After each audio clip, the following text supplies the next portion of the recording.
I'm too lazy to get up and set up the mic for the iPads. We're just going to yell at it. Okay.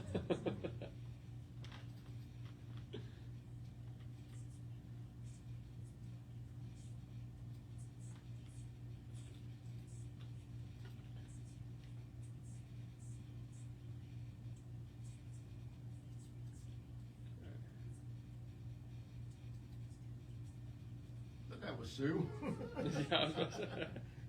This was 2 years ago. 2 years ago, 2 weeks. This is from last week of August, 2023.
Oh yeah, more.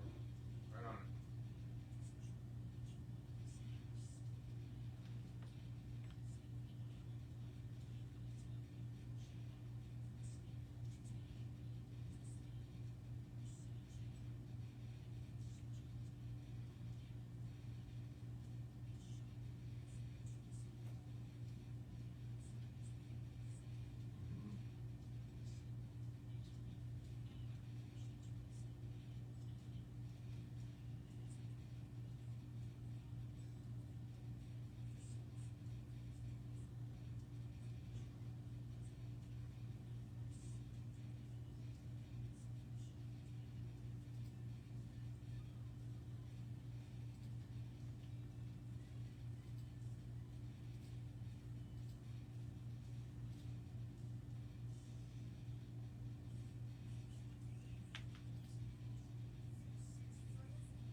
Okay, we made it. It's time once again, ladies and gentlemen, for another episode of The Game Plan here on the Gospel Station Sports and Talk. Luke Young, Mike Gannon, going to get into all the local news, all the professional news, everything recent. You're going to hear about it. But first off, how do we do this again, Mike? It's been a minute. How does this thing work? Yeah. Anyone can sing in here? 3, 2. Okay, now good. Yeah, exactly. My point. Exactly. Is that plugged in? Yeah. Okay. It's been, has it been 5 days? Or has it been 6 days? Kind of media days, Yeah. 2 coaches shows. Didn't do it yesterday. Yeah. Didn't do it. Tony came back from vacation, so we did his show Yeah, it was yesterday. a good show, by the way. He had a great show out at Cholinos in Yukon. Yeah. But has it really been that long? Like a week since we've done a game plan? It's been a week, because, welcome to the world of big time, baby. Yeah, no kidding. Gonna have to start recording all these, I'm telling you. If we were really, really big time, we'd be saying stuff like that. We're on the alternate station, Like Tony Wilbon said, no big deal. We're on ESPN2 today. ESPN2. That's Sports and Spirit for us. That's Yeah, a problem. exactly. Yeah, our version of ESPN2 is Sports and Spirit. Hey, everybody. Thank you for tuning in, whether you're listening online on Live 365 or watching on the Facebook, which we've got set up. You can see a little bit of the behind-the-scenes look there. You can see me chat with us in live time. I can read the comments from here, so if someone says something, give us your takes, give us your opinions. We'll be happy to hear them. But Yes, it's time for the game plan, and I've got something that's causing a nice little buzz when I touch the mic. Untangle some of these cords real quick. Yep. You hear that? Yep. Yeah. All right, I'm just gonna one-hand it. Yep. All right. Yeah. Okay. So getting into the show, we've got a lot of stuff to talk about. There's NFL news. There's MLB news. There was the Little League World Series that is happening right now. We've obviously got high school sports and college sports getting started, and then there's WNBA talk. Tony talked about that yesterday on his show. Mike, I don't know if you were listening to that.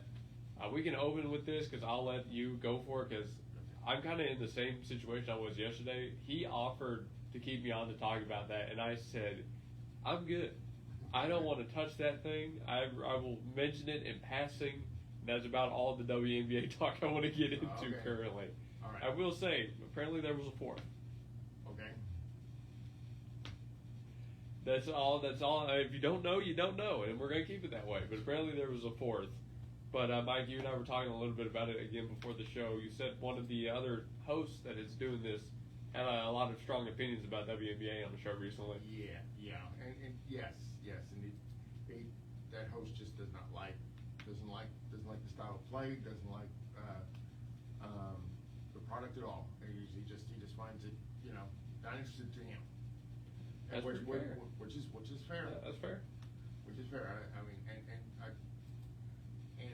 the reason why Caitlin Clark exploded on the scene the way she did in college was because she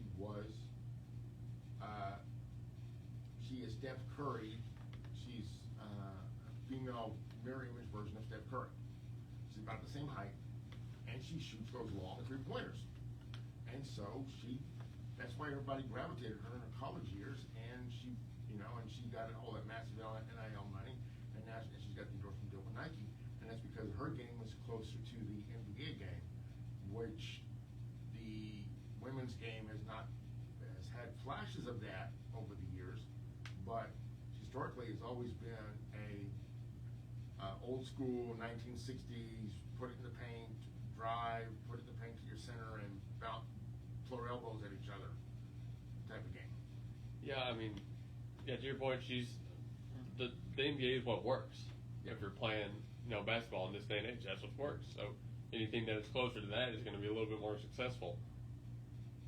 Excuse me, and yeah, you're so right. They've started to spread it out more. They've got the girls that can shoot threes now, so it's not all that anymore. Not that I watched it, a couple of years ago. But usually there's only one player that can fire threes, maybe two, but you don't end up having three like you have in the NBA now. Yeah. Or four, like the Thunder had.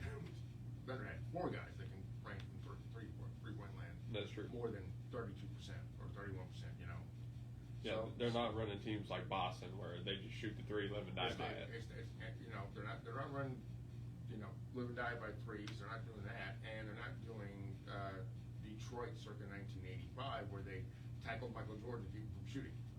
But so, whether or not you're a fan of the style of play and the product and all of that, what is it about the WNBA that just is so vulnerable to these off the court?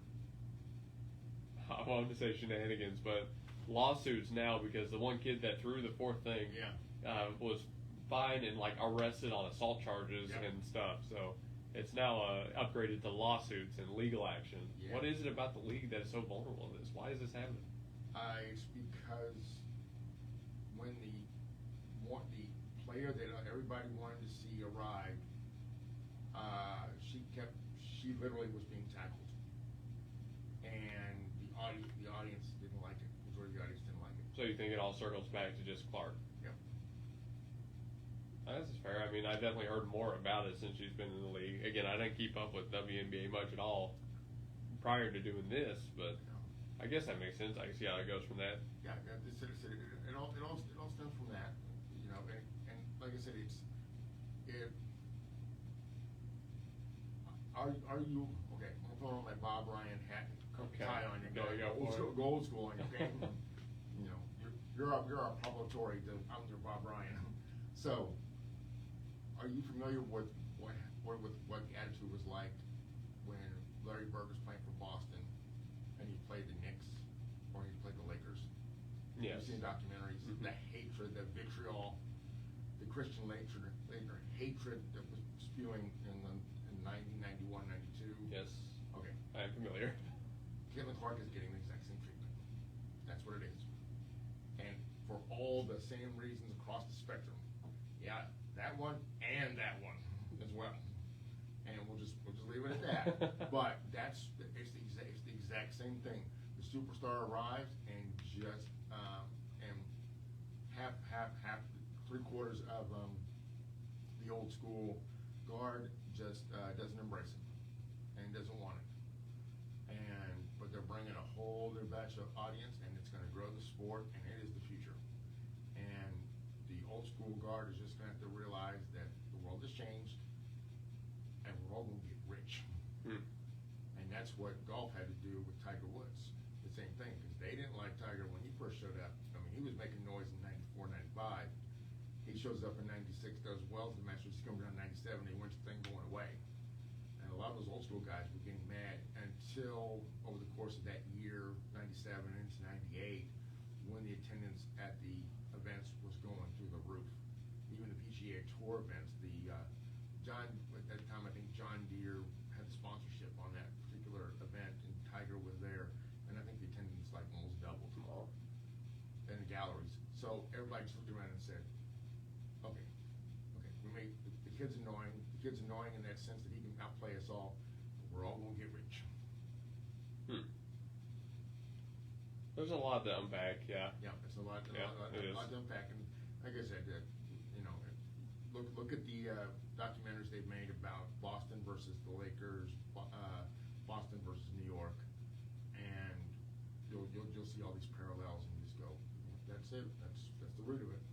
No, you point that out, and I can see where you're going with that. But even before then we still get kind of this, not maybe quite to this extent, this number, but then Brittany Griner was another name that was in the news a lot for a bunch of different reasons.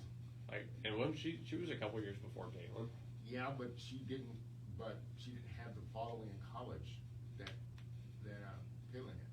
I guess, but even she was even without the popularity, she was still involved in the issues and the scandals and everything. Yes, yeah. I mean, you get that in every sport, but you get that in every sport. But as I said, just have to factor the fact that from a college perspective, I'm trying to think.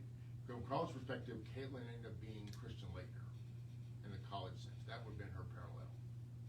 Was what Christian Laettner went through at Duke, when he was playing there in 90, 91, 92, and gets put on the dream team. He's the only college guy that got put on the dream team, and he rode the bench for the most part. But he got a gold medal. That's what matters, right?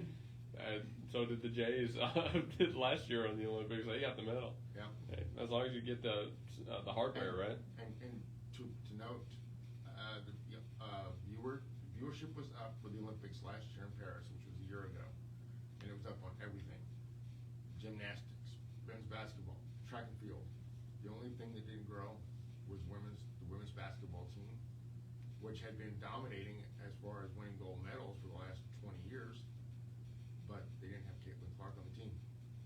And Oh yeah, I forgot about that. Because they said they didn't want a rookie.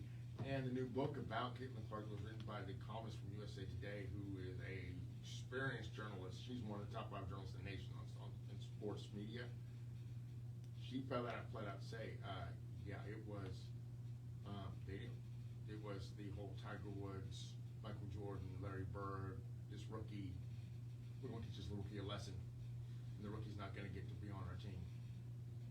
And the people that decided that come on and said, no, I never meant that. I never said that. And the reporter said, I got the receipts. Yeah, that's what a league. What a league. Yeah. Those of us who've been around the block a lot have seen this before, and you just when you're going through hell, keep going. The only way out is through. That's true. And hopefully by next year this will all calm down, and when they realize that what their numbers could have been versus what their numbers actually were, they'll realize they need to just don't put her in a coma and don't give her a career-ending injury. and then maybe the fans will stop throwing things onto the court. And we'll stop having that issue. Hopefully, maybe. Hopefully. We never know. Yeah, didn't want to talk about that yesterday. You and I can, because I know Tony, he's going to talk about it. Tony's an old school guy. He's going to talk about it. He's going to talk about it. I mean, yeah. And for the record, the guy across town isn't like the WNBA. Well, one time Tony was his boss. For the record. No, that was fun. I was fine talking about it here. It's always funny when you talk about that thing. Yeah, softball's done, so they had a good season. We're expecting them to grow. WNBA is still growing, albeit slowly. Maybe not at the pace they really need right now. No, right now. Not until Caitlin Clark gets back, if she gets back at all. I mean, we've seen, as I told you, Michael Jordan's second season broke his foot. He was basically out for the whole year. But then he came back the following year, and it was a vengeance and exploded in popularity. That's when the Spike Lee commercial dropped. Was the third year. It's got to be the shoes. Got to be the shoes. Nah, I'm sure that'll happen because from what I can tell, she's a great player. And I mean, at some point, that's got to win outright. Just being a great player is going to win you in basketball. But yeah. I don't know. It's not worth the trouble, in my opinion. But have you seen the highlights of her with her passing? I have, but for the wrong reasons.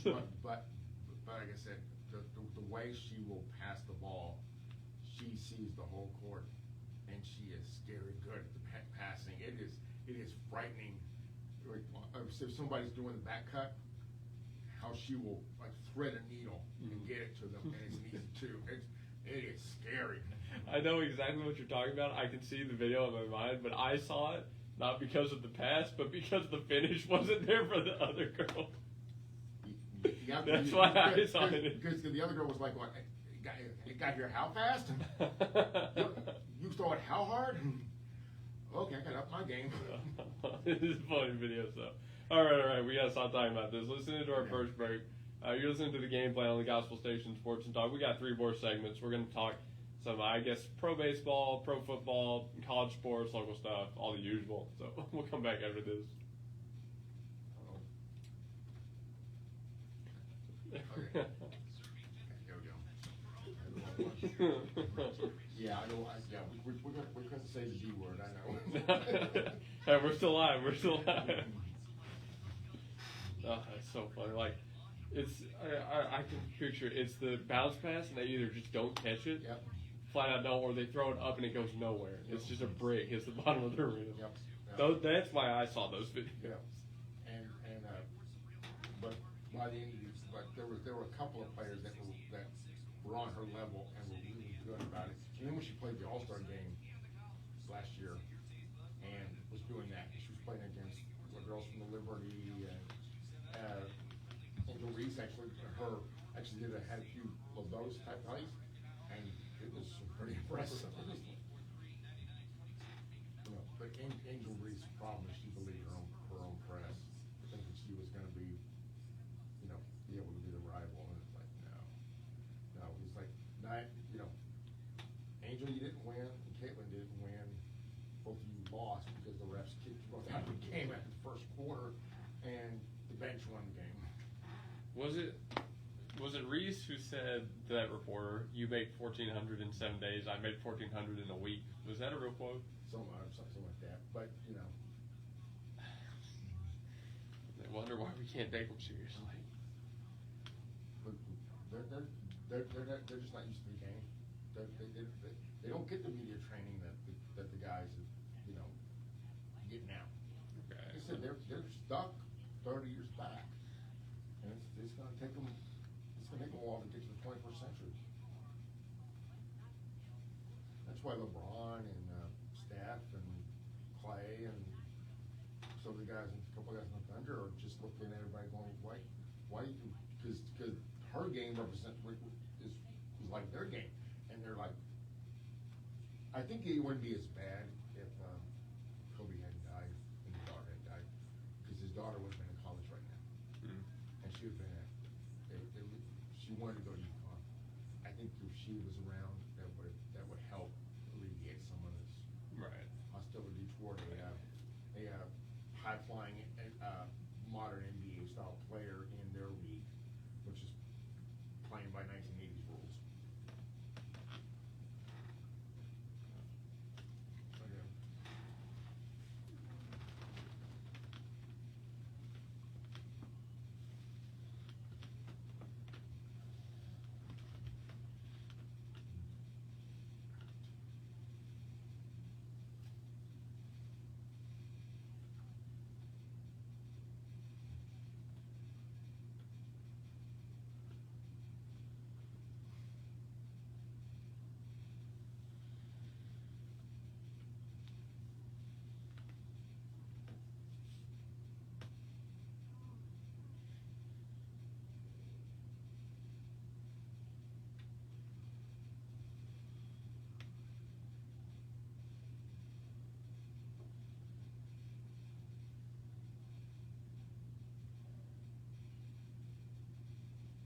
welcome you back to segment number 2 here on the Game Plan, Gospel Station Sports and Talk. Luke Young and Mike Gannon chatting it up in the studio, talking about all the current news in local and professional sports. Thank you for tuning in if you're listening online.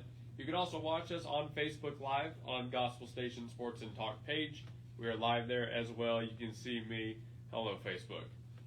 Not out on location, obviously. We're at the studio, so it may not be like quite as interesting a backdrop, unfortunately. We got to get we got to set that banner up behind us, I think, and like have something interesting to look at. Because right now it's just me and a white window, and that's it. No, it's fine. Hey, here on segment number 2, we're going to talk some more sports. I've been talking about it on all the shows we've been doing in the morning and everything in the afternoons, but high school sports and college sports are going. Okay, at the end of this month, we've got, is it Texas or Ohio State at the end of this month? Is that what I'm thinking of? Yes, Texas and Ohio State in Ohio. Right, okay, so that's the game at the end of the month, number 1 versus number 2. That will be probably the biggest game of week 1. But before that, the smaller colleges are getting started. My college, Southwestern Christian University, is already in semester. They've been going for 2 days now. Their soccer team has already gone out to play University of Tulsa. Like they're going as well. Next week, Bethany High School gets going with softball and volleyball. We're still doing the coaches shows for those, by the way. Thank you for all the support on those. We're going to have volleyball next Monday, I believe. Defending state champs looking to repeat, looking to defend that title. So that'll be a very good show, I think. And it's just go time. It's that time of the year officially. Like I've been saying it leading up, but now it really is. Like we are into it. Oh, and speaking of college, tomorrow we're going to have a guest on this show. He is a college athlete, plays baseball at SCU, but I'm bringing him on not just because he's a baseball player, because he's someone I know and have played with, but because he is actually in the NIL. He has an NIL deal from what I have talked to him. So it's not like a major, Nike brand deal or whatever, but it is something that's available to all athletes now.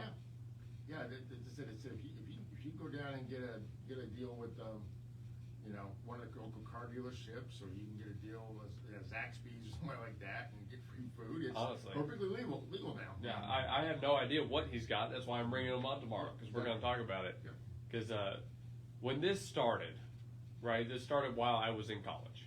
And I said this on a morning show. I can't remember if that was this morning or yesterday. It's already out of sight, out of mind, But when this NIL stuff started, I was in college. But at that point, I could understand that I was probably on my way out of it, out of playing, out of the athletic side. So I didn't care to learn about it. I know enough about it to talk about it at the college level, the D1 level, and what that means for the sport there. But at my level, what's available to me, I didn't care. I was like, this is not worth learning about for a year and a half, maybe, at most. So I let it pass me by. I know nothing about it now. I said, that's cool, it's available, but I'm good. So we're going to get that guest on, and he's going to talk about what it's like to have an NIL deal, how he got started with it, the options that are available to other athletes. So if you are really interested in this NIL talk we've been doing, and you're maybe not quite understanding it, I would implore you to tune in tomorrow, because hopefully we can clear some of these things up with this guest. And of course, I'll just tell you about him personally. Great guy. He's a underclassman. I think he's going into sophomore year, but he's a baseball player, worked at our gate, the people love him, the fans love him. Super sociable guy, and I think he's going to make for a really funny guest. So I'm really looking forward to it. His name's Trey, so you'll see him tomorrow. But that's our little local sports college spiel. Keep an eye out for everything we're doing. Of course, live games on both the Gospel Station Sports and Talk and on the alternate broadcast Sports and Spirit. We'll have tunnel games on there as well, football. I'll be doing those, so that'll be a lot. I'm going to say it again. That will be a lot of fun. That's my go-to. I got to break that habit, I think. I've said it on like every morning show this week at least 3 times. Yeah, you need to make it a catchphrase. One of the two. You got to do one of the two. I think I got to come up with a better catchphrase, and it's going to be a lot of fun. I think I can do a little bit better than that. All right. Okay, but the Little League World Series is happening right now. Okay, you might have seen the games broadcast around. They were playing at Cholinos when we were out there Wednesday. We were watching, I think it was New Jersey, Colorado State. No, New Jersey, just Colorado, I think. Yeah. I already forgot. but it was actually a really good game. It was kind of fun to watch. It came down to like 2 plays at the plate. They have replay review in Little League. They can tap the helmets and challenge, which I had no idea about. That was news to me. This kid slides into home.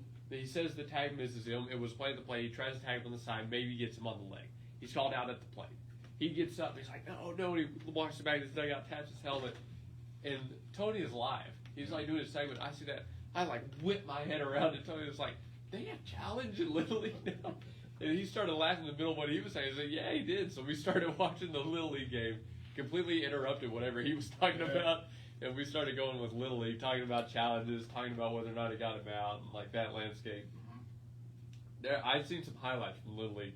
Okay, some of those shortstops are pretty smooth. Yes, they are. But the way those pitchers throw makes me so worried. So many of them throw leading elbow, and they throw with a really flimsy motion. And I swear, every time they throw like this, or really over the top and like that, I swear, I'm afraid they're going to drop the arm and they're going to shake it. They're going to say, that one kind of hurt a little bit. Every single time they throw a pitch, that's what I think is going to happen. And it makes me so worried. But it didn't. As far as I know, no one was injured. Nobody has to worry until he goes pro. Yeah. And he's a AAA ball. They got rubber arms. Or in the show, and he's a hot rookie, and in September he blows out his arm. It's Tommy John surgery. We'll see you in 2 years. They've still got rubber arms for now. Okay, we're good. But here's another highlight I saw. I think, let's see if I can find it here. I think it's Kentucky. Yeah, it's Kentucky. Kentucky was playing in game. They're in a rough spot. Bases loaded, nobody out.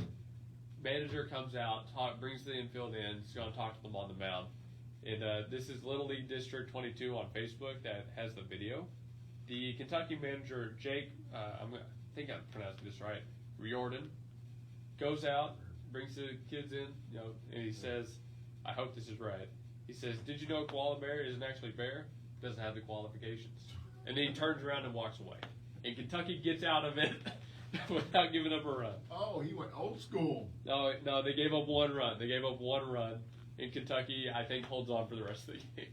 He went old school. That's impressive. I know. The comedic timing, really. This guy should do stand-up. That's good. Because I'm watching the video in front of me, and the kids, I think they know. Well, like I said, you think he's going to talk strategy and all that, and then he just, goes off completely, talks about something else, and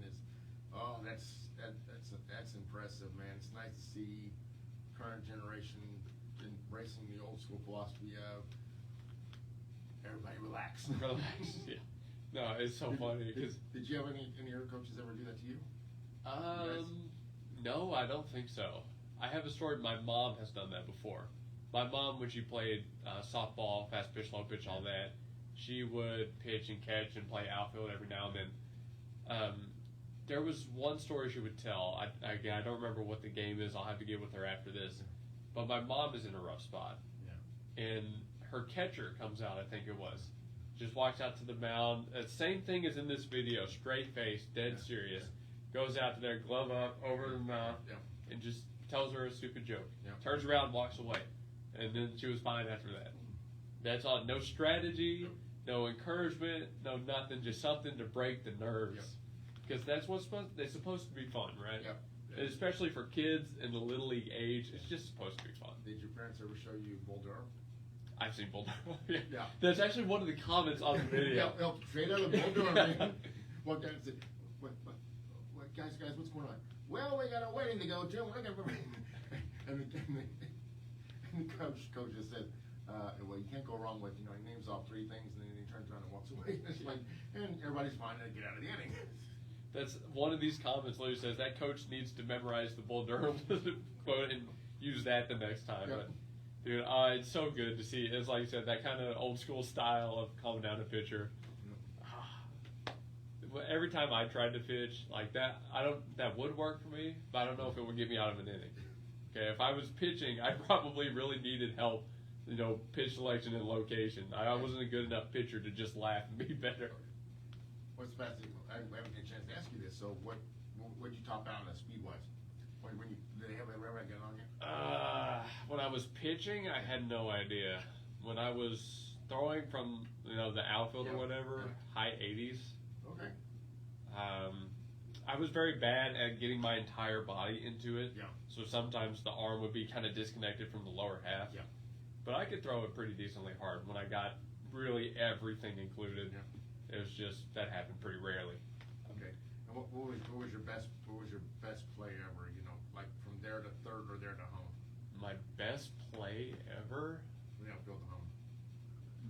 Because you had, I assume you did have one or two of those in your career, right? Oh yeah, of course. But the best play ever. Let's see. There's the time I ran into the wall in high school. Oh. Okay, that one's a funny one for a different reason. I missed the play, didn't catch the ball, but that's one of the best plays I ever had because they made fun of my brother for it the next year after I had graduated. That's a good one. I would put that up there for best plays. Okay.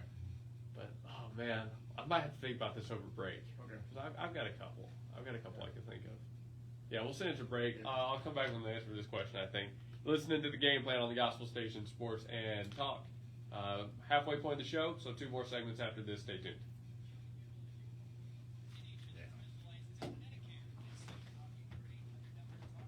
Yeah, like I said, when Yasiel Puig did that play 10, 12 years ago, I posted it on Facebook to my classmates who were all, ex-ball players, and I tagged them all, and I said, did you guys see this? And then they all started talking about, there was one play, I think they were playing McLeod, I think, and they had a similar play. It was like, from the outfield, just whoom, dead shot. I didn't have quite that arm strength to really gun a guy, but I've definitely made some good throws. And then my cousin, who was playing softball, I tagged her as well, and she dropped in and said the thing. He said, "Yep, I had one of those too."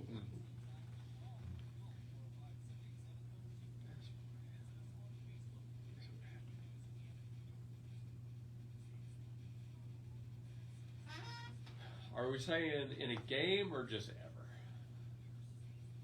Well, what do you mean by just ever? Practice, scrimmage, or What was the best in game?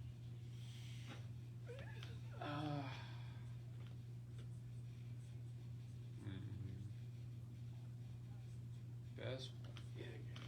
I'm trying to think back all the way back to the youth sports. Well, if you can't just what first comes to mind, college or high school? I mean, at the plate, Yeah. I'd say it's probably the home runs. It's like the walk-off I had in the fall or the home runs. That's probably the best at the plate. In the field, I've had some good diving plays, sliding plays, that sort of thing. Okay.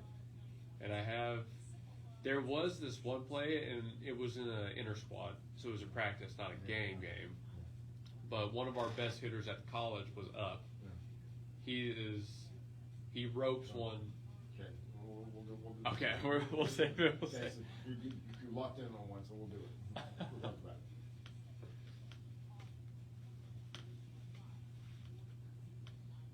I've got a bunch of things that I can think of. I don't know if I would call them the best play. Oh. This is why I suck at questions like this because I can never choose anything. It's like when everybody asks me about favorite song, I have to say, okay, but are we going? We got to go by year and genre. Yeah, honestly, you do. Said I can't. You really kind of got to narrow it down, man. It's like I said, I was in the band. I'm a DJ at heart, man. It's like no, I have 18 favorite songs.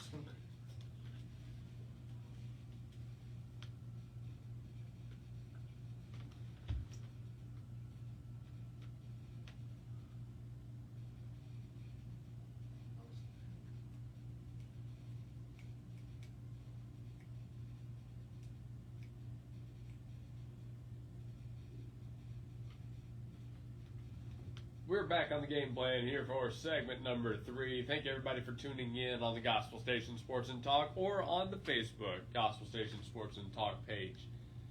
Getting back into this, the question was asked of me, best play I had in my career.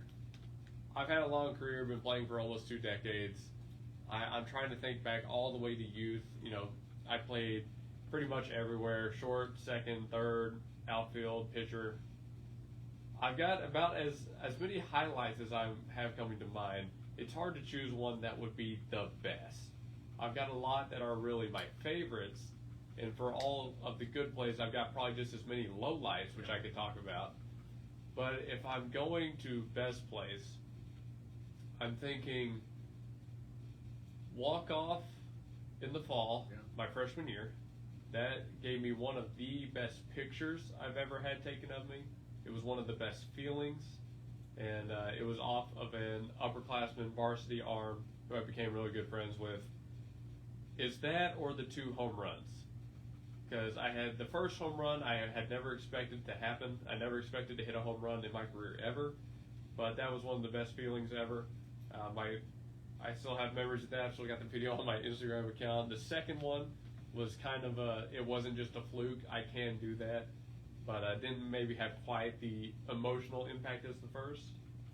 But when it comes to the field, I've played everywhere, and I've gotten a lot of good plays at everywhere. If I'm thinking outfield, I've had some diving and sliding plays in college that were really good. I've had catches I've made in shallow left center from playing standard and right that I had no business being over to catch, but I've done it. I've had some throws, some good ones, put them on the line. Usually it works. There was this one time, and again, I don't know if I would call it the best play I've ever made, but one of our best hitters was up in college, and I'm still an underclassman at this point. Our best hitter is up, ropes one into center. I'm playing center, okay? Runner on second. Now, this is just like an inter-squad scrimmage type deal, but he ropes one. I have no chance to get the batter. He's going to go 2. The runner on second is another one of our more accomplished batters. Guy has earned some hardware, rookie of the year, freshman of the year, all that kind of stuff. But he's not the fastest guy around. But on this hit, he can score from second if my throw is off at all. And I get to it fine, field it cleanly, come up gunning like I knew it was going to do. But I can see, before I throw, our head coach, Joe Blackwell, is waving him home. And he's not looking at the batter, he's looking at me. Yeah. He's looking me dead in the eyes. Probably just to see if I caught it. Yeah. But I'm pretty sure I saw in that moment, he was telling me, I'm challenging you to make this play. Let's see if you've got it. Yeah. Came up, firing, got him at the plate. And I remember that one specifically, because not even anything was said to me after. Yeah. But I remember saying, I just threw out one of our best players, off a hit of one of our best players, with the coaches watching, which was pretty rare for me to ever do anything good when the coach was watching, it felt like. But it was one of the few times I remember I won that challenge. Yeah. I can hold on to, I won that challenge. Yeah. I kind of proved something in that moment. You've got the throws, you've got the diving plays, but I remember that one because I was proud of myself. Frankly, said, okay, there's a little bit of something there. I can play with these guys. Again, I'm an underclassman there. So I can play with these guys no matter whatever happens. I will always have that. I'm done now. I've moved on. It's my time to go. Yep. But if nothing else, always get to hold on to the fact that I was good enough to play with those guys. Yep. Whatever happens. But that's probably it for me. Yep. Like I said, as many highlights as I can think of. I've got as many lowlights. Running into a fence, scorpions, throwing the ball to absolutely nobody. We've got some good ones in there. But the last thing I was going to say, though, is there was another play I had that was I remember for a good reason. I was at Dallas Baptist University on the summer team that I played with all my friends, played with a long time, loved those guys. Our starting second baseman that game was a kid named Mike. He was one of the most talented baseball players I've ever played the game with, insanely smooth. The kid is just fluid in a way not many people were. But Dallas Baptist University is a turf field. I did not have turf cleats. I was wearing just normal tennis shoes that day, and we were playing against a pretty big team. Ball gets smoked. I'm at third. I'm on the hot corner. Runner on first. 1 out, I think it was. This ball gets smoked. I make my first step, slip. As tends to happen when you're not wearing spikes on turf. I slip, but I'm able to catch myself in time, lunge, lay out. I snag the ball, go up to the knee, sidearm it, get it to second. Mike almost doesn't cover second. He starts going over, sees I slip, and basically gives up in that moment. Yeah. he told me after he didn't think I was going to get that ball. Yeah. Got it, sling it to second.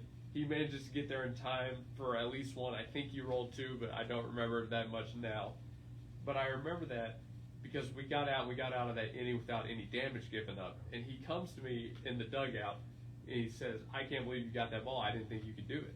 Yeah. And that's another one of those moments that stuck to me, is like someone didn't think I could do it, or they wanted to really test me and see if I could. Yeah. And I passed the test. Yes. I don't know what it is about those memories that stick with me. But maybe it's just something about being given that challenge and overcoming it that is just universally appealing to all athletes, you know? Yeah, exactly. But I love that memory too. That team, man, all those guys I played with, I love them to death. I wish them the best right now. I know Mike isn't playing anymore. Tanner Reeves was at LSU when they won the championship. So congratulations to him. Connor McGinnis drafted, going to the pros. He was another guy I played with on those teams.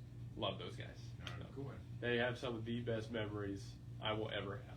That is for sure. All right. Well, that's my spiel, I guess. That's my memories. All right, story time over. I'm pretty bad when it comes to stuff like this because I'm not a very creative person sometimes. So when I get put on the spot like that, I don't always have the best answers. So I hope you enjoyed the story time. That was what I was looking for those type of stories where where you prove yourself and you show that you do have what it takes to be an athlete, or in my case, I was in the band, be a musician, or when I first got into this business and I proved that I did have the chops to be a producer and throw stuff together. I mean, there was some of the people looked at me a little askance, and then I come out of the production room with something and they just go, "Oh, well, that's impressive." Yeah. Wow, kid's got it. Memories like that, everybody has a few of them, right? Yep. No matter what you do, like you said, production, band, athletics, everybody's got something like that. Exactly. Yeah, it's a universal experience, right? Yep. And as long as you've got a memory like that, you get to keep it. No matter nothing, no one gets to tell you anything. Yep. You get to keep those. Yep.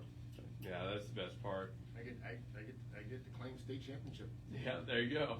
I don't get to do that. I didn't make it into the playoffs in high school. My team never made it, but my brother did, so he gets to hold on to that one. Exactly. He gets to say, "I made it, you never did," and he has told me that before, word for word. Sports are a glorious thing, man. I love sports. It's amazing. Yeah. Oh, I tell you, I was in high school my senior year. Yeah. We were doing a test day. We were doing a camp, basically, a mini camp. Unofficially, the fastest I ever ran a 60 was the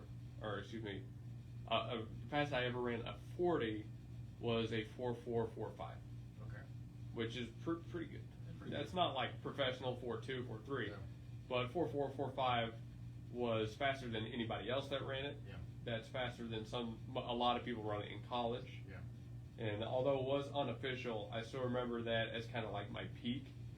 Because when I was fast, I was fast. Okay, like I don't really know where I'm going with this, but I remember that distinctly too, because it was one of those things like I can never do it again.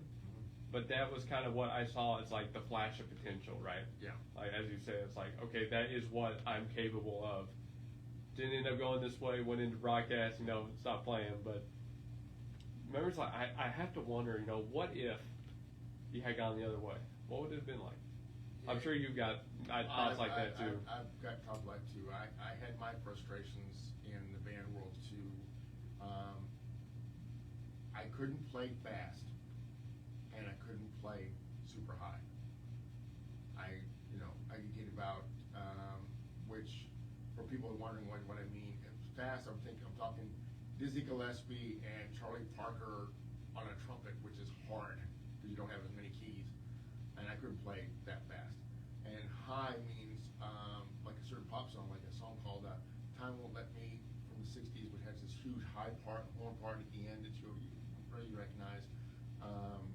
The song Goldfinger, where the trumpets are blaring at the end of the song Goldfinger. I couldn't get up there. I just physically, I just couldn't. My mouth wouldn't let me do that. And back in the day, a lot of music charts were written in that style. It was screaming. You go down and see OU team, and the trumpets are screaming. playing super high. Well, I couldn't do that. I couldn't reach that. I could play pretty. I could play pretty. And my best was 11th grade, fall concert, and I got to play the solo on flugelhorn. Nice. And I played well. We had a student teacher who brought in, she was going for a teaching certificate, so she was, hanging out with us that semester, and she had been working with me one-on-one, and she came up to me after the concert, and she said, "Ken, I didn't know I had you in you." So, same thing. There you go. Exactly. Everybody's got a story like it. Everybody's got a story like that. Everybody's got a story about it. And if I can speak to one of my last buddies before we go to break, Yeah. one of Matthew Shepard's best memories, probably one of his best plays, was in a high school practice. We were doing one of those competitions you do at the end of practice, trying to get you on the field. If you don't do it, you run. There's a punishment. We're both in right field, taking fly balls off a machine, I think it was. And they're trying to make it difficult. They're putting it in the corners and the gaps, yada, yada. The last play was supposed to go to me. They put it in foul territory, trying to get me to make a play, jump, hit the fence. Yeah. They shot it out of the field. Ooh. So I was out. I threw hands up. I was out of the play, and they go, "Matthew, normal fly ball. If you catch it behind the back, we're done." And what does Matthew do? Walks out there, gets under it, got it, dogpiled immediately. I'm over there on the side. Total shot. I cannot believe he just did that. Everybody, from left field, dugout, no matter where they are, they were all over him, dogpiling. And I remember that because that was so awesome. But I know that's probably got to be one of his favorite stories. Exactly. Everybody's got one like it. Everybody. All right, let's finish our commercial break here. We are 3/4 done with the show. This one's flying by. That one carried us through like 1.5 segments. That's crazy. Yeah. I didn't want to embarrass my band director like that. Have you seen Whiplash, the movie? One about the kid who joins jazz band and then. Yeah. That movie gives me PTSD. You had director? That was my band director. Really? When he was pissed at me, that was my band director, and he was pissed at me a lot because I couldn't play high, couldn't play fast. I thankfully never had a director like that. But. And he only won. He won state once with us, and then one other time in his entire teaching career. And that was with a private school in Tulsa around 2000. The great irony was when he left, the band the following year won state. They did win state. So that's when I realized, okay, it wasn't all just me. No. Yeah, that is a way of teaching for sure. Yeah. Like, I'm not a good teacher. I tried, but yeah, I don't think anybody should. I'm the same way. I'm not. When I'm trying to teach my nieces, when they were in school, I was like, I'd get frustrated after about 20 minutes because it's like, I know all this in my head, but I realized they didn't know it, because they're, so. Oh, well, yeah.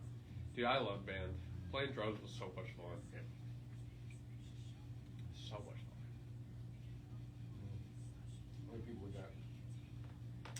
In our break right now, 3 viewers. I think it peaked somewhere around 8. Cool.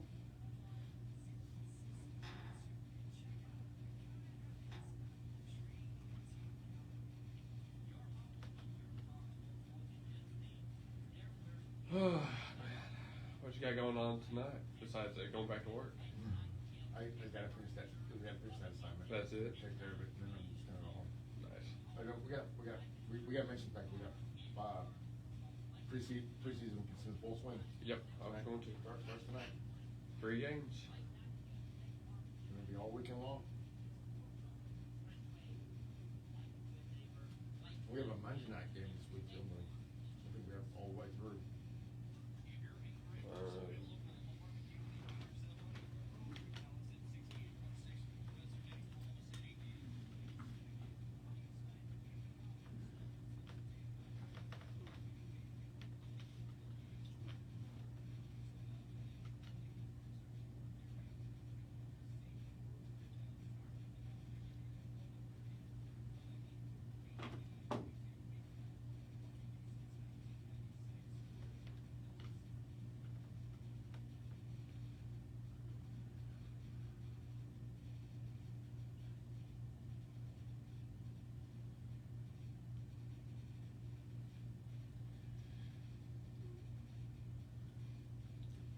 Okay, we've made it to the final segment here on the Game Plan on the Gospel Station Sports and Talk. We got about 10 minutes left. We're going to cover some football because the preseason starts tonight. That's right. 3 preseason games. It's Indianapolis versus Baltimore, Cincinnati versus Philadelphia, and Vegas versus Seattle. They start at 6 Central Time. Yeah. So that is the first. That's the Baltimore game. So the Ravens, the Eagles, and Vegas, who are maybe fringe competitors. We'll see. I know, this early in the year, not much can be drawn. You just kind of get a quick look at what they've got drawn up, what they're bringing, yada yada. Somebody same way with Dallas Saturday or whatever we're playing. But these preseason games are a lot of fun because, didn't mean to do that. Because of the speculation. Mm-hmm. Like, it is fun to go out there and see who plays, who doesn't play. How are the starters going to be out there at all? Are they not going to play any touches? What do these backups look like? Can they bring something should the worst come to pass? And maybe more so than all of it, just because it's football. Yeah. Football's back. Now, okay, I've got a question for you. Not about the preseason games. Right. Actually, it is about the preseason games.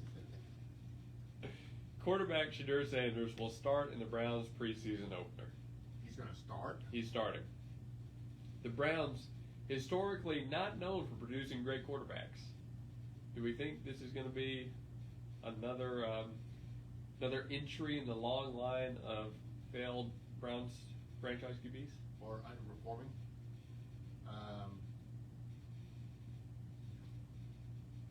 He's talented. I think he's gonna be not reach his full potential until he leaves. If he gets to stay in the league after he moves on, like Baker did. I think the same thing's gonna happen. Same thing's gonna happen to him because you're dealing with the Browns organization. And we're on the same page. And there's and it's frustrating for the people from Cleveland because the team left the town, became the Baltimore Ravens, and they turned their whole culture around and are now one of the top teams in the nation, for the last 30 years. But the NFL did right by the city and put the team back in and gave them the name. But that ownership group doesn't know what they're doing. No, we're on the same page there. Shedeur Sanders, talented player, not a generational quarterback by any means, I would say. No. Had a good enough career in Colorado. Say what you will about the numbers and names being retired and whatever, but I don't think he's going to be the one to break the mold in Cleveland. No. What do you do as a Browns fan right now? What do you do? You play for a 3-14 season, and you get first pick on Arch Manning. I guess. I mean, maybe. No, I'm with you. Baker had to leave. He led that team back to the playoffs, and they still did wrong by him. Baker had to go. And he got hurt, and they let him play. They didn't sit him. That might be as much Baker as it was Cleveland, to be honest with you. But if a great organization will tell Baker, we want you here for another 3 years, and not just another year, which I think was part of the thinking that was going on with that industry as well. So. Yeah, but I don't think Shedeur is going to lead them to the playoffs. Frankly, I don't think they get back to that high. I don't think they really. What shocked me about this is the fact that so Flacco usually on the first preseason game, the guy who will be the starter at the beginning of the season in September doesn't play. Mm-hmm.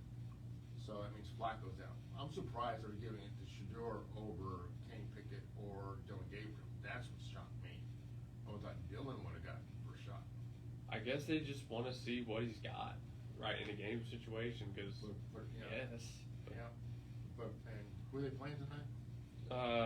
They're not playing tonight. They play tomorrow. They've got the Panthers.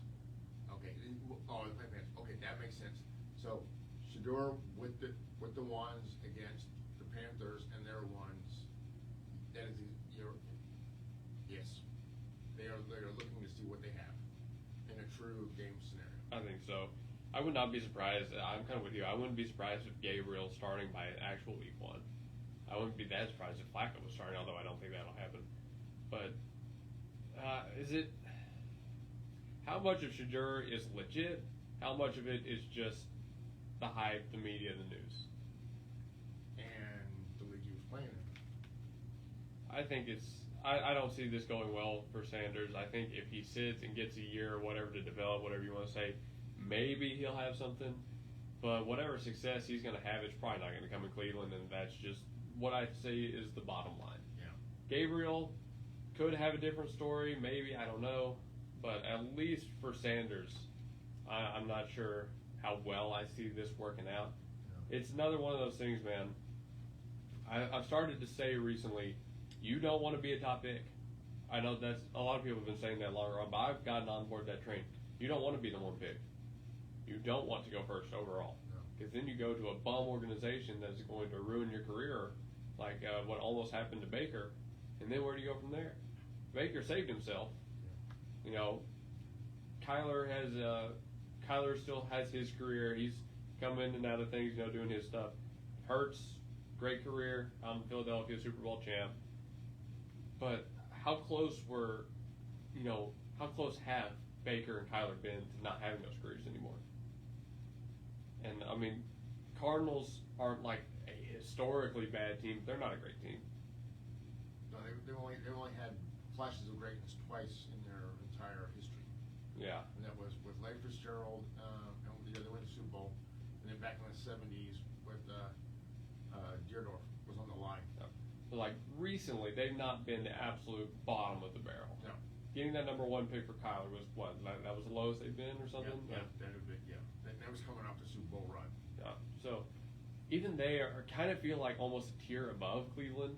Yes. Because Cleveland hasn't had anything. No one.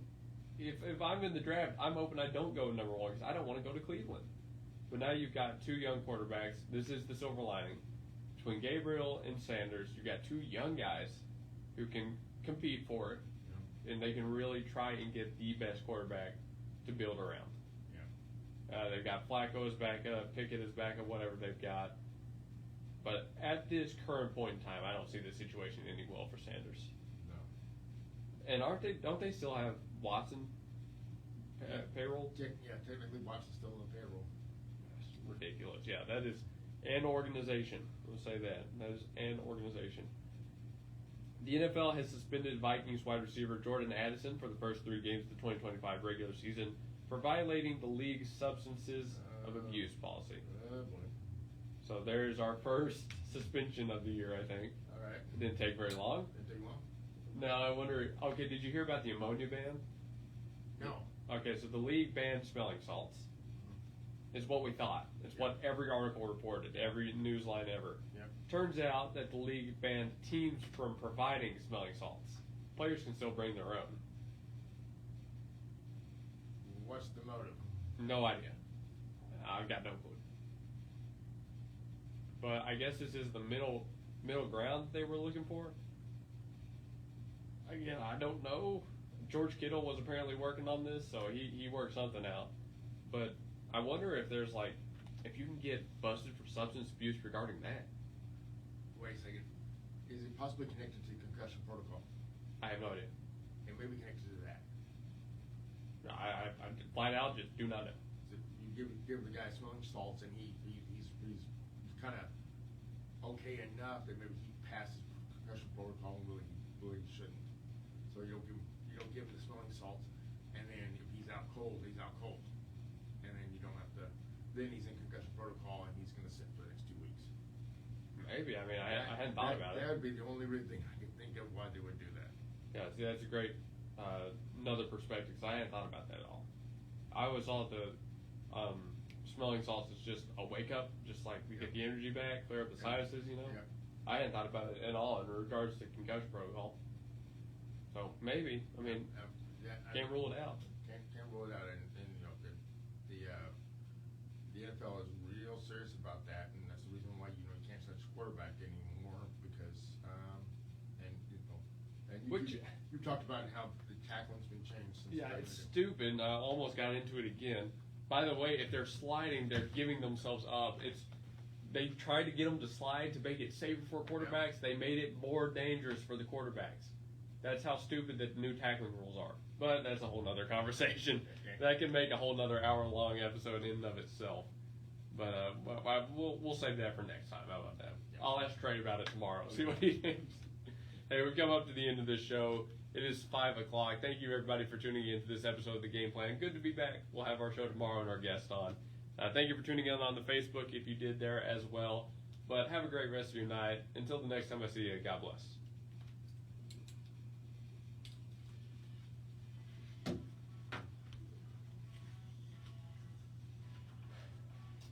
All right. Thank you, Facebook.